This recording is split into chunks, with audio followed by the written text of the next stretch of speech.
L25 Bharat में कर प्रणाली follow on public offer following on public offer FPO जब कोई कंपनी दूसरी बार अपने शेयर बेचती है तो एफपीओ का प्रयोग करती है तथा शेयर बाजार से धन जुटाती है। इसकी समस्त विशेषताएं 1.0 के समान होती हैं। अमेरिकन डिपॉजिटरी रिसीट एडीआर किसी भी विदेशी या भारतीय कंपनियों द्वारा अमेरिकन स्टॉक एक्सचेंज में जारी किए गए शेयरों को अमेरिकन डिपॉजिटरी रिसीट कहा जाता है। ग्लोबल डिपॉजिटरी रिसीट जीडीआर किसी भी विदेशी या भारतीय कंपनियों द्वारा यूरोप स्टॉक एक्सचेंज में जारी किए गए शेयरों को ग्लोबल डिपॉजिटरी रिसीट कहा जाता है। Participatory notes P notes participatory notes P notes एक वित्तीय साधन है जो विदेशी निवेशकों को भारतीय स्टॉक मार्केट में निवेश करने की अनुमति देते हैं बिना सेबी में पंजीकृत हुए। ये विदेशी संस्थागत निवेशकों एफआईआई और विदेशों में रहने वाले अन्य निवेशकों के लिए एक लोकप्रिय विकल्प है। इनके माध्यम से विदेशी संस्थागत निवेशक फंड इकट्ठा करते हैं। पार्टिसिपेटरी नोट्स खरीदने वालों को अपने आय का स्रोत नहीं बताना होता। शेयरों की पुनर्खरीद बायबैक ऑफ शेयर्स जब कंपनी अपने बेचे हुए शेयरों को पुनः खरीदती है तो उसे शेयरों की पुनर्खरीद कहते हैं। इसमें कंपनी अपने शेयरों की कीमत बढ़ा देती है। क्यों होता है? शेयरों की कीमत बढ़ाना सुस्त बाजार में शेयर धारकों को अपेक्षाकृत आकर्षक कीमत पर बाहर निकालना। भारतीय प्रतिभूति एवं विनिमय बोर्ड सेबी इसका गठन वर्ष 1988 में एक कार्यकारी संस्था के रूप में किया गया था, लेकिन सेबी अधिनियम 1992 के माध्यम से इसे वैधानिक आधार प्रदान किया गया था। इसका मुख्यालय मुंबई में है तथा क्षेत्रीय कार्यालय दिल्ली, चेन्नई तथा कोलकाता में स्थापित किए गए हैं। कार्य स्टॉक एक्सचेंज को नियंत्रित करना, ब्रोकर के कार्यों का नियंत्रण, म्यूचुअल फंड का पंजीकरण करना, विदेशी संस्थागत निवेशक जो भारतीय शेयरों में निवेश करना चाहते हैं उन्हें पंजीकृत करना, नवीन निवेशकों तथा ब्रोकर को शिक्षा और प्रशिक्षण देना तथा क्रेडिट रेटिंग एजेंसी और अंडरराइटर्स को प्रशिक्षण देना, पूंजी बाजार में अनुचित व्यापार तथा व्यवहार करने वालों को दंडित करना, स्टॉक एक्सचेंज का ऑडिट करना, कंपनियों के अधिग्रहण की पूरी प्रक्रिया की निगरानी करना, स्टॉक एक्सचेंज तथा प्रतिभूतियों के व्यापार से संबंधित संस्थाओं का ऑडिट करना। प्रतिभूति कानून संशोधन अधिनियम 2014 इस अधिनियम के माध्यम से सेबी को पोंजी नाम के योजनाओं पर नियंत्रण लगाने की शक्ति प्रदान की गई। प्रतिभूति बाजार में धोखाधड़ी करने वालों को दंडित करने की शक्ति मिली। सेबी इस अधिनियम के तहत स्पेशल फास्ट ट्रायल कोर्ट का गठन कर सकती है। भारत में कर व्यवस्था टैक्स सिस्टम इन इंडिया प्रत्यक्ष कर जिस इकाई या व्यक्ति पर कर लगाया जाता है वसूली भी उसी व्यक्ति से की जाती है। इसे किसी दूसरे व्यक्ति पर स्थानांतरित नहीं किया जा सकता है। जैसे आय कर एक प्रत्यक्ष कर है। इसके अलावा निगम कर, न्यूनतम वैकल्पिक कर मैट, लाभांश वितरण कर, प्रतिभूति ट्रांजैक्शन कर, व्यवसाय कर, पूंजी अर्जन टैक्स तथा स्टैंप ड्यूटी आदि भी प्रत्यक्ष करों के उदाहरण हैं। अप्रत्यक्ष कर जिस व्यक्ति पर कर लगाया जाता है उससे नहीं वसूला जाता है। वर्तमान समय में एक सबसे अच्छा उदाहरण वस्तु एवं सेवा कर है। लक्ष्य 26 प्रत्यक्ष कर आयकर इनकम टैक्स भारत सरकार के आयकर अधिनियम 1961 के तहत आयकर लागू किया जाता है। इसमें वेतन, पेंशन, घर, किराया, व्यवसाय, लाभांश, एफडी बचत या अन्य स्रोतों से प्राप्त आय को शामिल किया जाता है। 1991 के आर्थिक सुधारों के पश्चात भारत में राजा जे चलैया की अध्यक्षता में एक समिति का गठन किया जाता है। इन्हें भारत में कर सुधारों का जनक कहा जाता है। इसमें चलैया ने लॉफर प्रभाव लॉफर इफेक्ट से ये समझाया कि कराधान में कमी से कर राजस्व की प्राप्ति बढ़ती है। उनका मानना था कि कर में वृद्धि करने से कर चोरी बढ़ती है तथा सरकार की आय कम होती है। वर्तमान स्थिति नई टैक्स स्लैब के अनुसार अब 3 लाख तक की आमदनी पर आय पर कोई टैक्स नहीं लगेगा। जिन लोगों की आय 3-6 लाख तक सालाना है उनको अपनी आमदनी पर 5% टैक्स देना होगा। जिन टैक्स पेयर्स की आय 6-9 लाख रुपए सालाना है उनको 10% का टैक्स चुकाना होगा। जिनकी आमदनी 9 लाख रुपए सालाना है उनको 15% टैक्स देना होगा। निगम कर कॉर्पोरेट टैक्स ये कंपनी अधिनियम 1956 के तहत पंजीकृत कंपनियों पर लगाया जाता है। चूंकि कंपनी एक स्वतंत्र इकाई होती है इसीलिए इसकी आय पर एक अलग कर लगाया जाना चाहिए। ये कंपनी के लाभ पर लगाया जाता है। लाभ में से निगम कर को घटाने के बाद डिविडेंड को शेयरधारकों में बांट दिया जाता है। चलैया समिति ने वर्ष 1991 में सिफारिश की थी कि निगम कर को घटाकर 40% किया जाना चाहिए तथा वर्ष 1994-95 के बजट में इसे 50% कर दिया गया। वर्ष 2016 के बजट में इसे अध्यक्ष कंचारम कम किया जाता है। इसे क्रमशः कम किया जाएगा।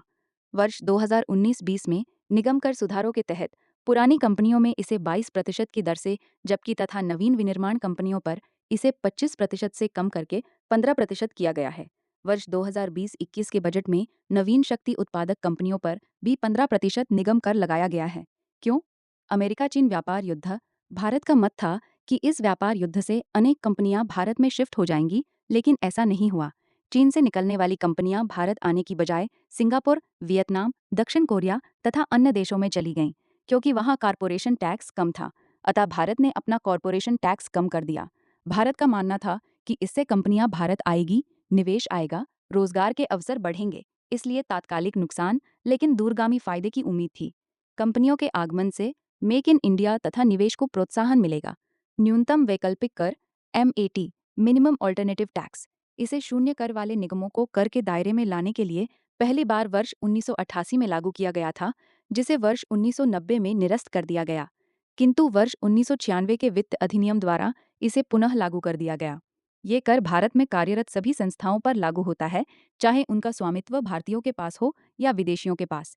इसकी गणना बुक प्रॉफिट, कंपनी द्वारा शेयर धारकों को वितरित लाभ पर की जाती है, जिसकी प्रारंभिक दर 18.5% थी तथा सितंबर 2019 से इसकी दर को 15% कर दिया गया है। पृष्ठभूमि: सरकार ने अर्थव्यवस्था के कुछ विशेष क्षेत्रों में निवेशकों को प्रोत्साहित करने के लिए समय समय पर कर में छूट प्रदान करती है।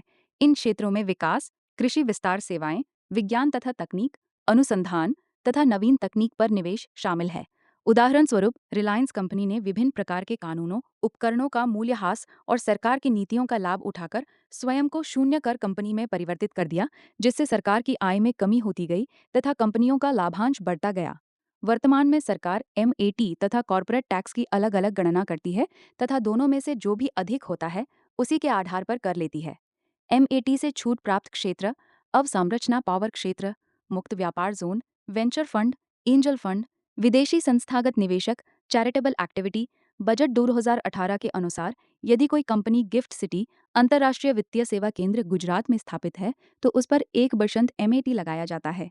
सितंबर 2019 में MAT को 15% कर दिया गया था।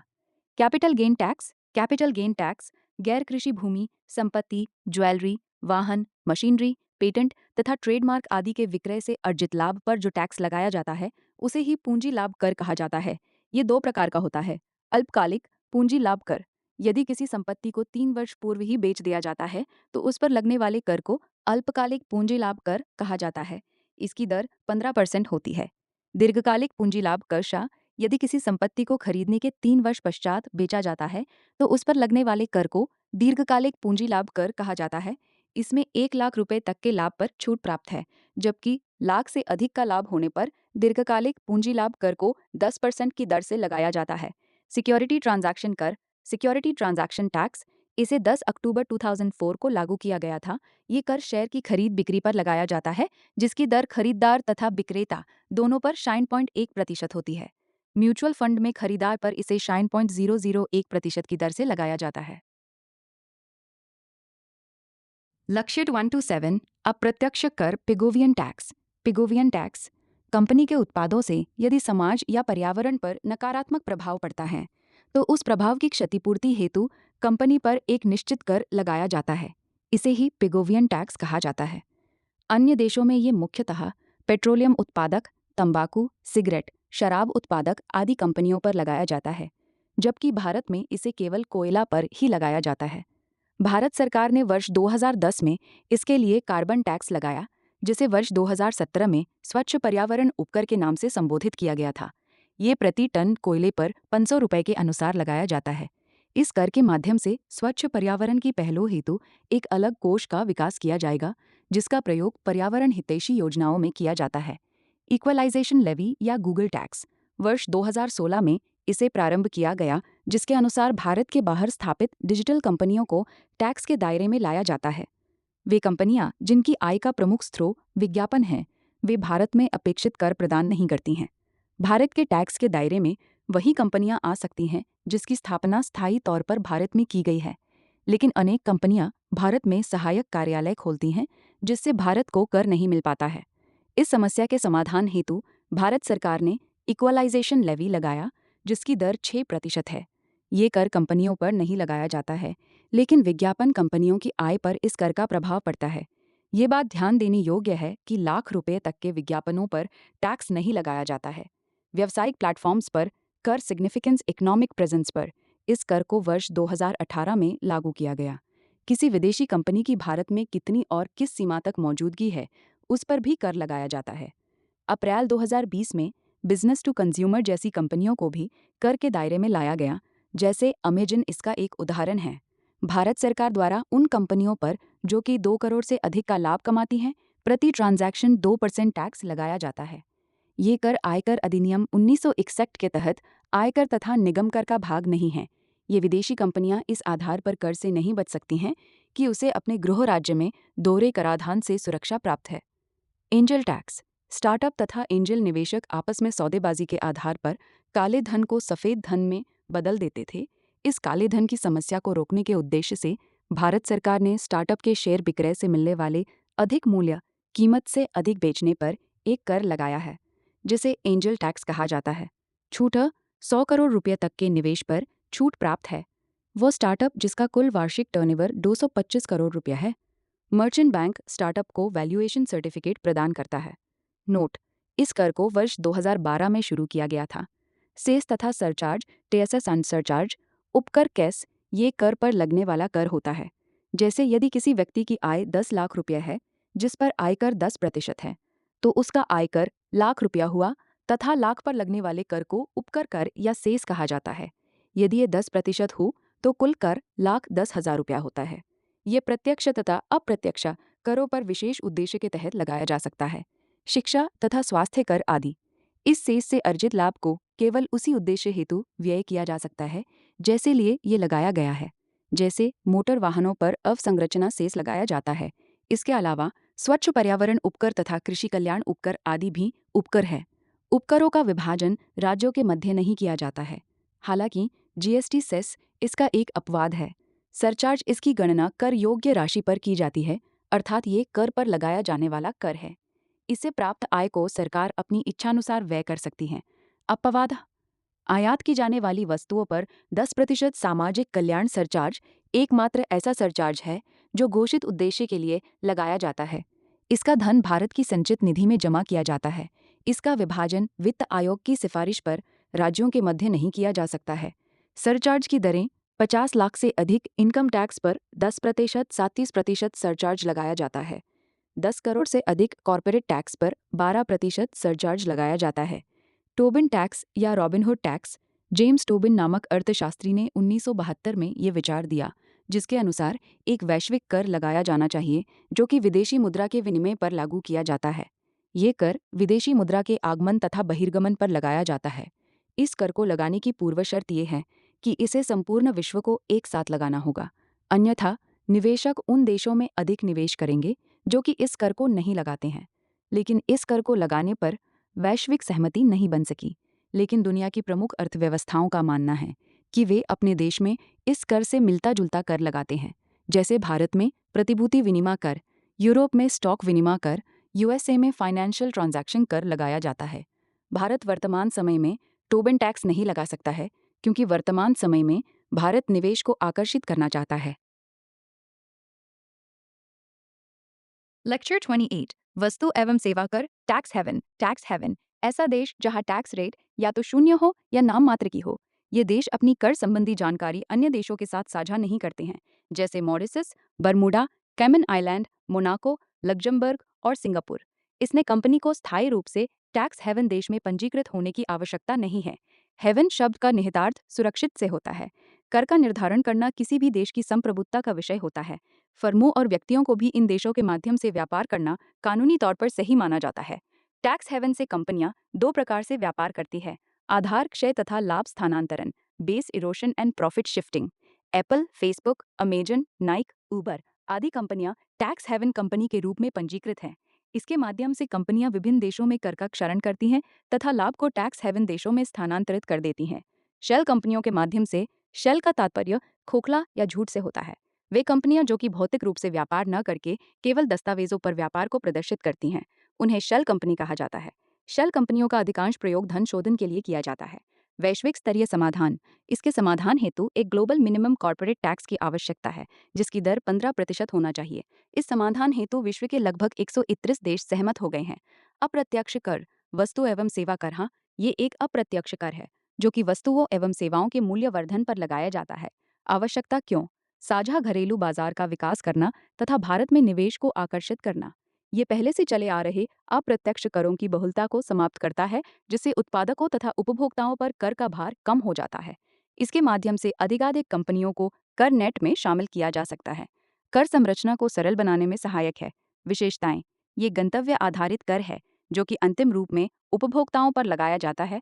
वस्तु एवं सेवा कर उस राज्य द्वारा संग्रहित किया जाता है जिस राज्य में उस वस्तु एवं सेवा का अंतिम रूप से उपभोग किया जाता है। ये विनिर्माण राज्य द्वारा संग्रहित नहीं किया जाता है। हालांकि विनिर्माण राज्य को वस्तु एवं सेवाओं के उत्पादन से बड़े बाजार को बनाने में सहायता मिलती है। विनिर्माण राज्यों को आईजीएसटी का एक बड़ा अंश प्राप्त होता है। कर संग्रहण की प्रकृति: केंद्रीय जीएसटी सीजीएसटी, इसे केंद्र सरकार द्वारा आरोपित तथा संग्रहित किया जाता है। राज्य जीएसटी एसजीएसटी, इसे राज्य सरकार द्वारा आरोपित तथा संग्रहित किया जाता है। आईजीएसटी, इसे केंद्र सरकार द्वारा आरोपित तथा संग्रहित किया जाता है, लेकिन इसे केंद्र द्वारा राज्यों व्यापार से प्रभावित के मध्य वितरित किया जाता है। इसे मुख्यतः वस्तुओं और सेवाओं के अंतर्राज्यीय व्यापार पर लगाया जाता है। 108वें संविधान संशोधन अधिनियम ओ अर्थना को लगभग 12 वर्ष जनग्रामी संबंधन अबाध रखा है। राज्यों ने भी एसजीएसटी से संबंधित कानून पारित किया। वस्तु एवं सेवा कर परिषद जीएसटी काउंसिल। भारतीय संविधान का अनुच्छेद ओ सुनष्टि ए ये प्रावधान करता है कि अंतर्राज्यीय व्यापार तथा वाणिज्य पर वस्तु और सेवा जीएसटी टैक्स कर संघ सरकार द्वारा उद्गहित तथा संग्रहित किए जाएंगे तथा कर से प्राप्त होने वाली राजस्व आय का संसद द्वारा निर्मित विधि के अनुसार राज्यों और केंद्र के मध्य विभाजन किया जाता है। भारतीय संविधान का अनुच्छेद ओ सनष्टि ए जीएसटी परिषद के संदर्भ में प्रावधान करता है। इसकी सिफारिशों को मानने या ना मानने के संदर्भ में राज्यों पर कोई बाध्यता आरोपित नहीं है और इस विषय को अभी स्पष्ट नहीं किया गया है। जीएसटी परिषद का मुख्य उद्देश्य देश में वित्तीय सहयोग तथा सहकारी संघवाद को बढ़ावा देना है एवं जीएसटी के प्रबंधन के विषय में संघ व राज्यों को सिफारिश करना परिषद का मुख्य कार्य है। संगठन: परिषद के अध्यक्ष भारत के वित्त मंत्री होते हैं तथा केंद्रीय राज्य वित्त मंत्री और राज्यों के वित्त मंत्री इसके सदस्य होते हैं। इसके अलावा इसमें दिल्ली, पुदुचेरी तथा जम्मू और कश्मीर राज्य के समय के वित्त मंत्री शामिल होते हैं। परिषद की बैठक को संचालित करने हेतु कम से कम 50% सदस्य आवश्यक हैं और ये परिषद अपनी कार्य संपादन प्रक्रिया को स्वयं निर्धारित करती है। इसमें निर्णय सभी सदस्यों के पारित मतों के 100 होने पर ही लिया जाता है। कार्य केंद्र तथा राज्य सरकारों द्वारा लगाए गए कर, उपकर तथा अधिभार में से किसे जीएसटी के अंतर्गत शामिल किया जाना है, इसका निर्धारण करती है। जीएसटी में वस्तुओं तथा सेवाओं को शामिल करने के संदर्भ में निर्णय लेना, मॉडल जीएसटी कानून, करारोपण के सिद्धांत तथा आईजीएसटी का अनुमोदन करना, किस सीमा पर जीएसटी का निर्धारण किया जाना है, इस संदर्भ में निर्णय लेना, कर की दरें तथा जीएसटी बैंड के साथ फ्लोर दरों का निर्धारण करना, किसी प्राकृतिक आपदा के दौरान अतिरिक्त संसाधन जुटाने के लिए विशेष दरों का निर्धारण करना, अरुणाचल प्रदेश, मिजोरम, जम्मू और कश्मीर, मणिपुर, त्रिपुरा, नागालैंड, सिक्किम तथा हिमाचल प्रदेश के संबंध में विशेष प्रावधान करना। परिषद उस तारीख की सिफारिश करती है जिस पर कच्चे तेल, high speed diesel, motor spirit, प्राकृतिक गैस, विमानन टर्बाइन आदि पर जीएसटी कर लगाया जाता है। राज्यों को मुआवजा: संसद कानून द्वारा राजस्व के किसी भी नुकसान के लिए राज्यों को मुआवजा प्रदान कर सकती है। ये अधिकतम 5 वर्ष के लिए हो सकता है, किंतु ये मुआवजा जीएसटी काउंसिल की सिफारिश के आधार पर ही तय किया जाएगा। विवाद समाधान: जीएसटी के संदर्भ में विवाद समाधान की प्रक्रिया का निर्धारण स्वयं जीएसटी परिषद करती है। जीएसटी में टैक्स स्लैब 5%, 12%, 18%, 28%, इस श्रेणी में आने वाली वस्तुओं पर उपकर लगाया जा सकता है और उनका उपयोग राज्यों को क्षतिपूर्ति देने में किया जा सकता है। जीएसटी में शामिल कर: केंद्रीय कर, राज्य कर, केंद्रीय उत्पाद शुल्क, स्टेट वैट या बिक्री कर, अतिरिक्त उत्पाद शुल्क, केंद्रीय बिक्री कर, अतिरिक्त शुल्क, मनोरंजन कर, विशेष अतिरिक्त शुल्क, प्रवेश या चुंगी कर, विलासिता कर, नोटा, अल्कोहल, पेट्रोलियम उत्पाद, रियल एस्टेट तथा बिजली जीएसटी में शामिल नहीं है। GST network: GST network GSTN, इसका उद्देश्य जीएसटी के संग्रहण हेतु डिजिटल अवसंरचना का विकास करना है। इसमें राज्य तथा केंद्र सरकार दोनों की 50-50% की भागीदारी है। ये एक गैर लाभकारी कंपनी है। आवश्यकता क्यों? जीएसटी एक गंतव्य आधारित कर है, इसीलिए इसका तीव्र निपटान तंत्र आवश्यक है। जीएसटी में ऋणदाता, केंद्र तथा राज्य सरकारों, बैंकों, कार्यालयों तथा लेखों के मध्य मजबूत संचार तंत्र हेतु भी ये आवश्यक है। जीएसटी तथा संघवाद: जीएसटी सहकारी तथा वित्तीय संघवाद का एक क्लासिकल उदाहरण है। ये केंद्र तथा राज्य सरकारों दोनों के मध्य आपसी समझौते के आधार पर लगाया जाता है। इसमें केंद्र तथा राज्य सरकारों द्वारा समझौते हेतु अपने संवैधानिक अधिकारों के साथ समन्वय किया है। राज्य वित्त मंत्रियों की अधिकार प्राप्त समिति ने 2000 के पश्चात से ही इस संदर्भ में भूमिका निभाई थी। जीएसटी पर बातचीत करते हुए राज्यों का नेतृत्व किया गया। धीरे धीरे सेन वैट तथा स्टेट वैट का मॉडल लाया गया, जिसे अब समाप्त कर दिया गया है। ईमानदारों का सम्मान, ऑनरिंग द ऑनेस्ट।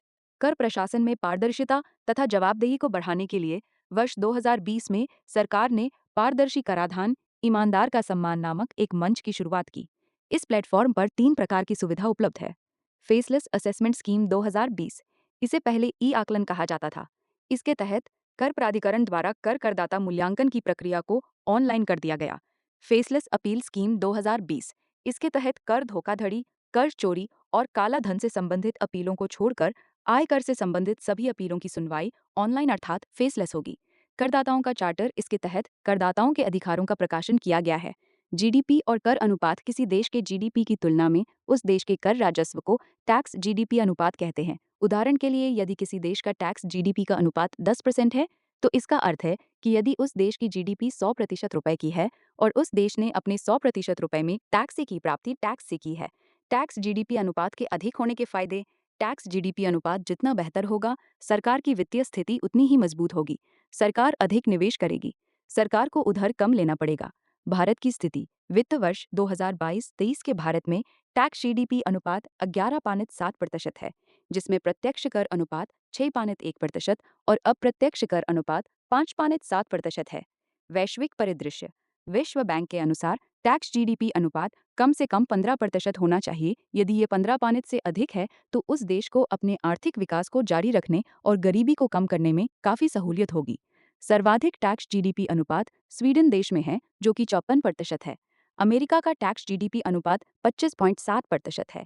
वहीं तमाम यूरोपीय देशों में ये काफ़ी अधिक है, जैसे फ्रांस में 45%, डेनमार्क में 48.6% इत्यादि।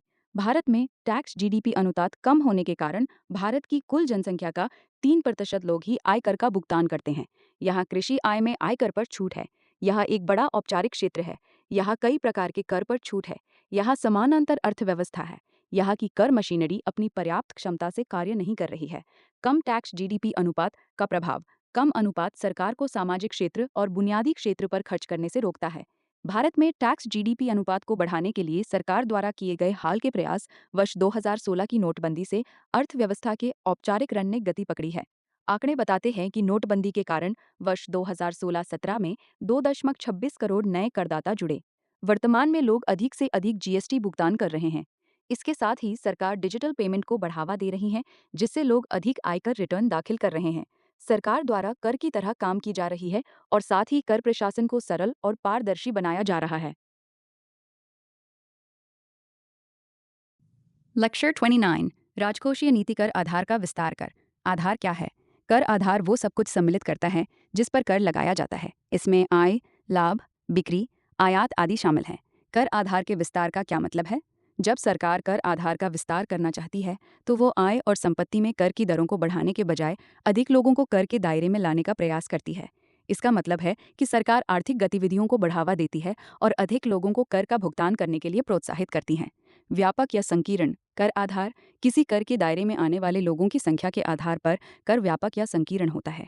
व्यापक कर आधार। जब करदाताओं की संख्या अधिक होती है तो कर आधार व्यापक होता है। संकीर्ण कर आधार। जब करदाताओं की संख्या कम होती है तो कर आधार संकीर्ण होता है। उदाहरण, लग्जरी टैक्स। ये केवल महंगी वस्तुओं पर लगाया जाता है, इसलिए ये एक संकीर्ण कर का उदाहरण है। जीएसटी। ये अधिकांश वस्तुओं और सेवाओं पर लगाया जाता है, इसलिए ये एक व्यापक कर आधार का उदाहरण है। भारत में कर आधार के विस्तार के प्रयास वर्ष 1991 के आर्थिक सुधारों के बाद से भारत सरकार कर आधार का विस्तार करने के लिए कई प्रयास कर रही है, जिनमें शामिल है एसटीटीटी, सिक्योरिटीज ट्रांजैक्शन टैक्स। ये शेयर बाजार में लेन देन पर लगाया जाने वाला कर है। MAT, minimum alternate tax. ये उन कंपनियों पर लगाया जाता है जो कम कर का भुगतान करती हैं। Angel tax. ये उन निवेशकों पर लगाया जाता है जो स्टार्टअप में निवेश करते हैं। विमुद्रीकरण। वर्ष 1991 और 2016 में किए गए विमुद्रीकरण ने काले धन को कम करने और कर आधार को बढ़ाने में मदद की। GST, goods and services tax. ये भारत में अप्रत्यक्ष करों का सबसे बड़ा सुधार है, जिसने कर आधार को काफ़ी बढ़ा दिया है। Google tax. ये बहुराष्ट्रीय कंपनियों द्वारा अर्जित डिजिटल आय पर लगाया जाने वाला कर है। क्रिप्टो कर। ये क्रिप्टो करेंसी से होने वाली आय पर लगाया जाने वाला कर है। अप्रत्याशित कर। ये उन कंपनियों पर लगाया जाता है जिन्हें अचानक से बड़ा लाभ होता है। TDS tax deducted at source के प्रावधानों का विस्तार इसका मतलब है कि अब अधिक भुगतान पर कर काटा जाता है। अनेक लेन देन के लिए स्थायी खाता संख्या पैन का विवरण देना अनिवार्य। ये कर चोरी को रोकने में मदद करता है। 2 लाख रुपए से अधिक के भुगतान डिजिटल भुगतान द्वारा ये डिजिटल लेन देन को बढ़ावा देता है और कर चोरी को रोकने में मदद करता है। कर माफी योजनाएं सरकार समय समय पर करदाताओं को प्रोत्साहित करने और कर अनुपालन को बढ़ावा देने के लिए कर माफी योजनाएं भी पेश करती है। इन योजनाओं की कुछ विशेषताएं इस प्रकार है। आमतौर पर इन योजनाओं के तहत कम या कोई जुर्माना नहीं होता है। ये योजनाएं कुछ विशिष्ट समय अवधि के लिए ही होती हैं। कुछ कर माफी योजनाओं के उदाहरण: सबका विश्वास विरासत विवाद समाधान योजना 2019-20 बजट। ये योजना जीएसटी से पहले के सेवा कर और उत्पाद शुल्क से संबंधित विवादों को हल करने के लिए लाई गई थी। विवाद से विश्वास योजना बजट 2020-21। ये योजना करदाताओं को विवादित कर का भुगतान करने पर ब्याज और जुर्माने में पूरी छूट प्रदान करती है। विवाद से विश्वास और सबका विश्वास योजना 2022-23। ये योजना उन करदाताओं को भुगतान करने पर ब्याज और जुर्माने में छूट प्रदान करती है जिन्होंने आयकर चोरी की है या उनके विरुद्ध कोई आयकर भुगतान से संबंधित विवाद चल रहा हो। इसके तहत ऐसे लोग निर्धारित आयकर प्लस 20% जुर्माना भरकर वे लोग ये योजना के तहत मुक्त हो सकते हैं। प्रत्यक्ष कर संहिता डायरेक्ट टैक्स कोड। प्रत्यक्ष कर संहिता क्या है? ये भारत में प्रत्यक्ष कर कानूनों को सरल और युक्तिसंगत बनाने के लिए भारत सरकार द्वारा दिया गया एक प्रस्ताव है। इसका मुख्य उद्देश्य भारत में प्रत्यक्ष कर कानूनों की संरचना को एकल और सरल बनाना है। प्रत्यक्ष कर संहिता के मुख्य उद्देश्य आयकर, कारपोरेट कर और अन्य प्रत्यक्ष करों को एक ही कानून के तहत शामिल करना, नई शुरुआत करने वाली कंपनियों को प्रोत्साहन देना, करदाता और कर संजारक के बीच विवादों का समाधान मध्यस्थता के माध्यम से करना। प्रत्यक्ष कर संहिता की वर्तमान स्थिति: वर्ष 2017 में आयकर अधिनियम 1961 की समीक्षा के लिए अखिलेश रंजन की अध्यक्षता में एक समिति गठित की गई थी।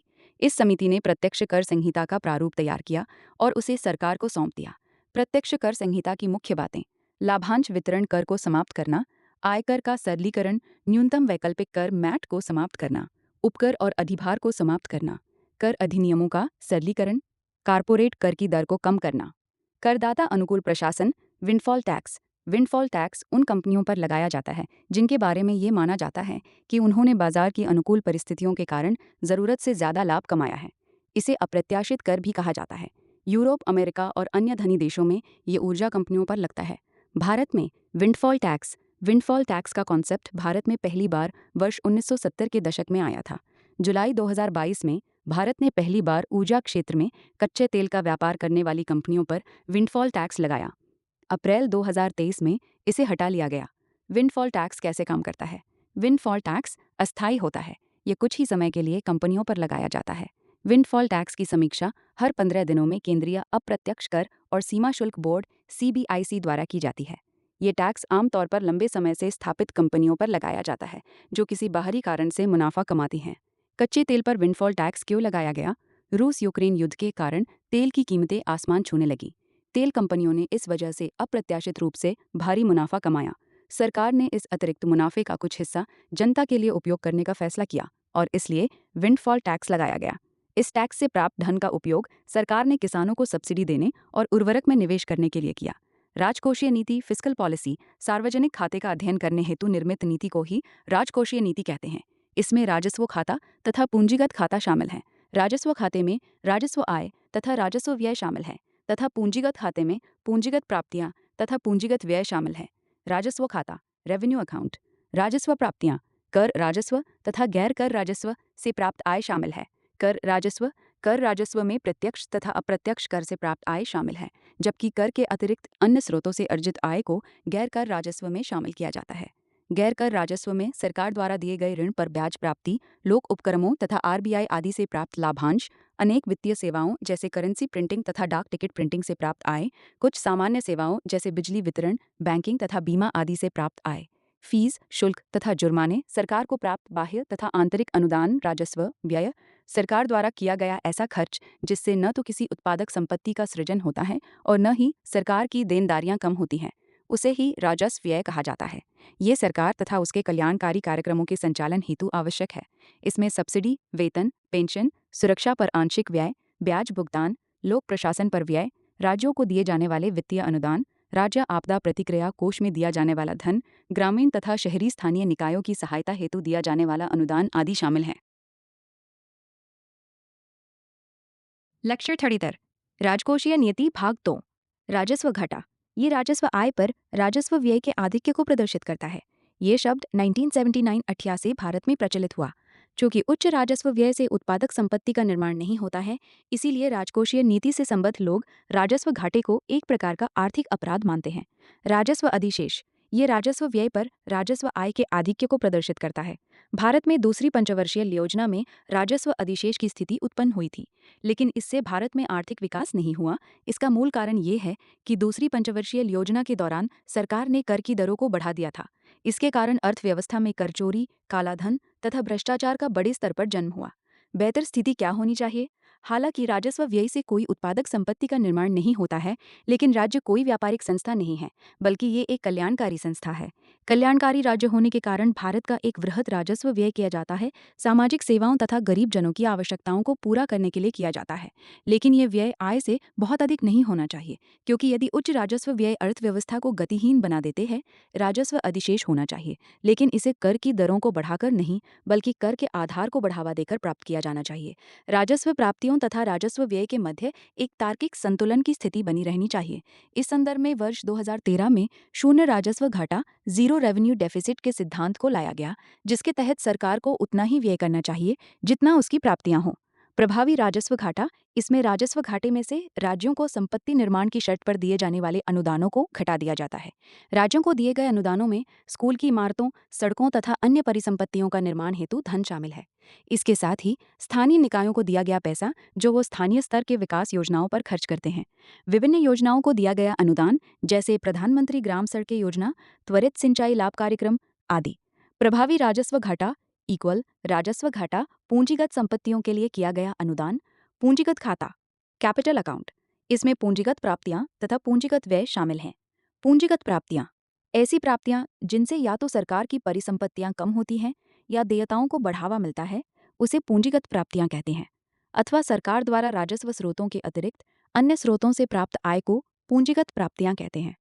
पूंजीगत प्राप्तियों में निम्नलिखित को शामिल किया जा सकता है। ऋणों की वसूली। सरकार द्वारा दिए गए ऋणों का मूलधन प्राप्त होना पूंजीगत प्राप्तियों में शामिल है, जबकि ऋण पर होने वाली ब्याज प्राप्ति को राजस्व प्राप्तियों में शामिल किया जाता है। सरकार द्वारा लिया गया ऋण। यदि सरकार भारत के भीतर कर्ज लेती है तो इसे आरबीआई द्वारा लिया जाता है, जबकि भारत के बाहर से उधार लिया जाता है तो वो भारत सरकार द्वारा लिया जाता है। अन्य प्राप्तियां। सरकार अनेक प्रकार के वित्तीय उपकरणों के माध्यम से दीर्घकालीन धन जुटाती है। इसमें बांड, म्यूचुअल फंड, इंदिरा विकास पत्र, लघु बचत योजना, किसान विकास पत्र, राष्ट्रीय बचत पत्र, डाकघर जमाएं तथा सुकन्या समृद्धि योजना से अर्जित आय आदि को शामिल किया जाता है।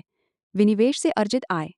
पूंजीगत व्यय ऐसे व्यय जिनसे या तो सरकार की देयताएं कम होती हैं या संपत्ति का सृजन होता है, उसे पूंजीगत व्यय कहा जाता है। सरकार द्वारा आंतरिक तथा बाह्य बाजार में दिया जाने वाला ऋण। सरकार द्वारा लिए गए ऋण के मूलधन की अदायगी। भौतिक तथा सामाजिक अवसंरचना में किया गया व्यय। रक्षा क्षेत्र में हथियार या रक्षा उत्पादों से संबंधित समझौतों पर किया गया व्यय। देश में रेलवे, जल आपूर्ति, शिक्षा, स्वास्थ्य तथा अन्य संपत्तियों के निर्माण में व्यय। अन्य देयताएं। सरकार द्वारा बांड, म्यूचुअल फंड, इंदिरा विकास पत्र, लघु बचत योजना, किसान विकास पत्र, राष्ट्रीय बचत पत्र, डाकघर जमाएं तथा सुकन्या समृद्धि योजना से अर्जित प्राप्तियों को एक निश्चित परिपक्वता अवधि के पश्चात वापस भी करना होता है, जो कि सरकार की देयताएं हैं। राजकोषीय घाटा सरकार की कुल प्राप्तियों, गैर ऋणकारी प्राप्तियों पर कुल व्यय का आधिक्य राजकोषीय घाटा कहलाता है। ये अवधारणा वर्ष 1979-88 के बजट में प्रारंभ हुई। राजकोषीय घाटा ये बताता है कि सरकार के व्यय सरकार की आय से ज़्यादा है। राजकोषीय उत्तरदायित्व तथा बजट प्रबंधन अधिनियम में 2018 में संशोधन करके ये निर्धारित किया गया कि वर्ष 2021 तक सरकार को राजकोषीय घाटे को 3% पर स्थिर रखना है। मौद्रीकृत घाटा राजकोषीय घाटे के जिस अंश की भरपाई सरकार नोट छापकर करती है, उसे मौद्रीकृत घाटा कहा जाता है। नोट छापने हेतु सरकार भारतीय रिजर्व बैंक के पास प्रतिभूतियां रखती है, इसीलिए ये भी एक प्रकार का कर्ज है। लक्ष्य 23 सार्वजनिक ऋण प्राथमिक घाटा प्राइमरी डिफिसिट। ये राजकोषीय घाटे में से ब्याज की देनदारियों के पश्चात जारी किया जाता है। नवीन सरकारें प्रायः प्राथमिक घाटे पर अपने वित्तीय प्रदर्शन का मूल्यांकन करती हैं, क्योंकि ये उन्हें अपने पूर्ववर्ती सरकारों से मिली एक विरासत है।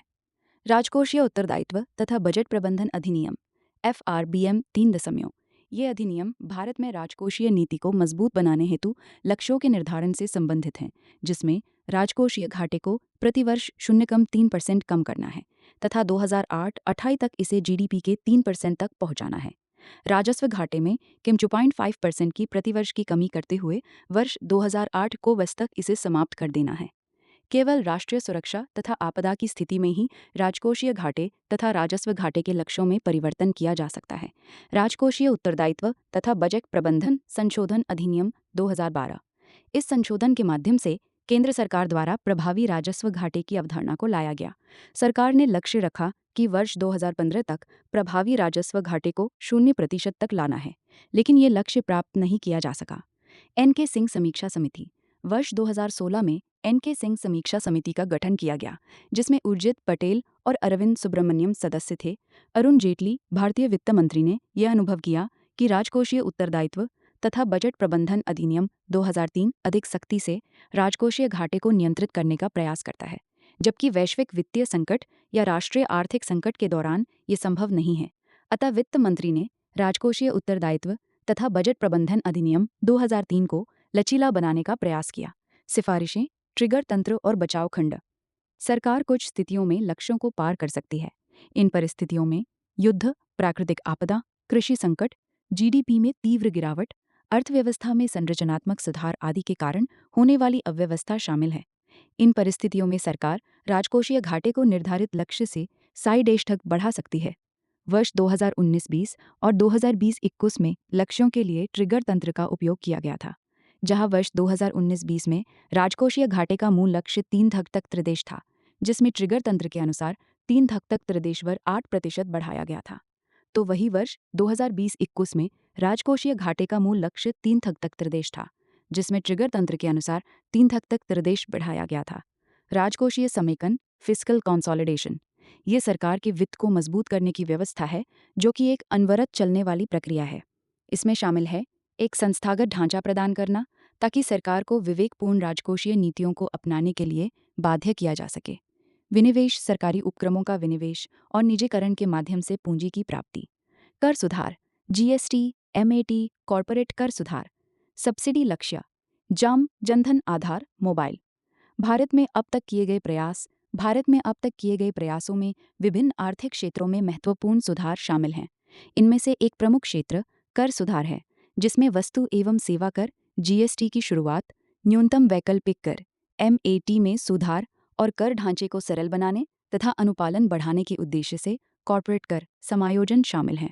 विनिवेश एक और महत्वपूर्ण प्रयास है, जहां सरकार सार्वजनिक क्षेत्र के उपक्रमों पीएसयू का विनिवेश और निजीकरण करके पूंजी जुटा रही है। इस कदम का उद्देश्य दक्षता में सुधार करना और राजस्व उत्पन्न करना है। जाम, जन धन आधार, मोबाइल त्रिमूर्ति के माध्यम से सब्सिडी को अधिक प्रभावी ढंग से लक्षित किया जा रहा है, जिससे ये सुनिश्चित होता है कि लाभ सीधे इच्छित प्राप्तकर्ताओं तक पहुंचे, जिससे रिसाव कम हो और समग्र सब्सिडी वितरण तंत्र में सुधार हो। इसके अतिरिक्त राजकोषीय उत्तरदायित्व और बजट प्रबंधन एफआरबीएम अधिनियम एक संस्थागत ढांचा प्रदान करता है, जो सरकार को विवेकपूर्ण राजकोषीय नीतियों का पालन करने, सतत आर्थिक विकास और राजकोषीय अनुशासन सुनिश्चित करने के लिए बाध्य करता है। राजकोषीय अवरोध, फिस्कल ड्रैग। राजकोषीय अवरोध एक आर्थिक स्थिति है जो तब उत्पन्न होती है जब मुद्रास्फीति या आय वृद्धि करदाताओं को उच्च कर ब्रैकेट में धकेल देती है। वास्तव में बाजार में मांग बढ़ने पर मुद्रास्फीति की स्थिति बनती है। ऐसे में महंगाई बढ़ने पर लोगों के वेतन और लिखक में तो वृद्धि कर दी जाती है, किंतु वेतन में हुई इस वृद्धि से लोग और अधिक करों का भुगतान करने लगते हैं, जिससे उनकी विशिष्ट आय में कमी हो जाती है। फलस्वरूप उनकी क्रय शक्ति में कमी आती है। लोगों की क्रय शक्ति में कमी के कारण बाजार में वस्तुओं की कीमतें नीचे गिरने लगती है और एक प्रकार से मंदी की स्थिति बनती है। राजकोषीय फांस, फिस्कल क्लिफ। प्रारंभ में सरकारें अर्थव्यवस्था को मंदी से निकालने हेतु सार्वजनिक व्यय को अधिक तथा कर की दरों को कम रखती हैं, लेकिन कुछ समय के बाद जब सार्वजनिक व्यय को कम करके ब्याज की दरों को बढ़ा देती हैं, तो जनता के पास तरलता कम हो जाती है तथा महंगाई आ जाती है। ये घटना यूएस की अर्थव्यवस्था में वर्ष 2008 के दौरान हुई तथा वर्तमान में कोविड-19 के समय भी ये स्थिति देखी गई थी। Ways and means advance. सरकार प्रतिमाह व्यय और आय का पहले से अनुमान लगाती है, लेकिन कभी-कभी इस अनुमान में विचलन आ जाता है। यदि सरकार का व्यय अनुमान से अधिक हो जाता है, तो इसके लिए सरकार आरबीआई से धन उधार लेती है, जिसे वेज एंड मीन्स एडवांस कहते हैं। यहाँ ये बात ध्यान देने योग्य है कि इसके तहत उधारी की अवधि अधिकतम 3 माह हो सकती है। इसकी ब्याज दर सामान्यतः रेपो दर के समान होती है, लेकिन यदि नियत अवधि में ऋण नहीं चुकाया जाता है, तो लोन ओवरड्राफ्ट हो जाता है, अर्थात इस स्थिति में ब्याज दर को रेपो दर से 2% अधिक पर चुकाना होता है।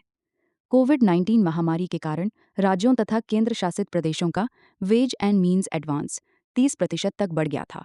इसमें प्रतिभूतियों को गिरवी नहीं रखा जाता है, लेकिन पुराना उधार चुकाने से पूर्व नवीन उधार नहीं मिलता है। भारतीय कृषि का वैश्वीकरण।